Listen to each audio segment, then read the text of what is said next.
ফাজিল পরীক্ষা বন্ধ, বইয়ের দিকে যখন তাকালে আমার মনে হয় আমি সবকিছুই পারি।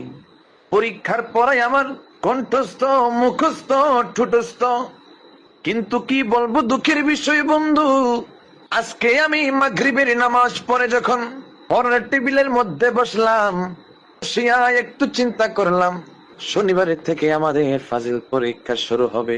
যেহেতু পড়া যখন পারি রে, একটু বইগুলো খুলে পড়াটা রিভাইজ দেই। যেই কথা সেই কাজ বন্ধু, সঙ্গে সঙ্গে বইগুলো খুললাম, সাজেশনটাও খুললাম।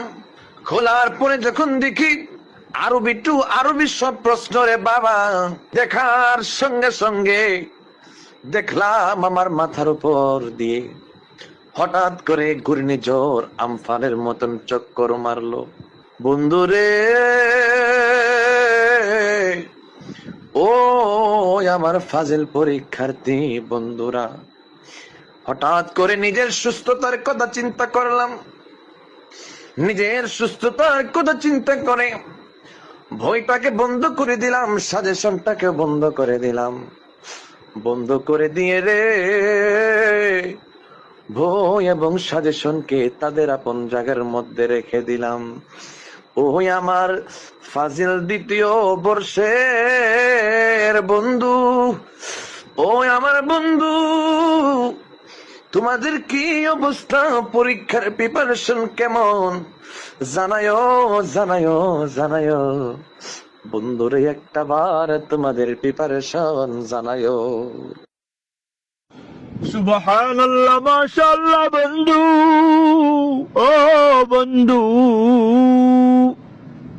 যে কোকিল কণ্ঠ সুরে তুমি আমাকে তোমার ফাজিল পরীক্ষার কথা শুনিয়েছ, বন্ধু তুমি শুনে রাখো, এমন কণ্ঠ দিয়ে যদি তুমি ওয়াজ করো রে বন্ধু, শুধু ওয়াজ নয়, মানুষের অন্তর সহ ওয়াজ হয়ে যাবে।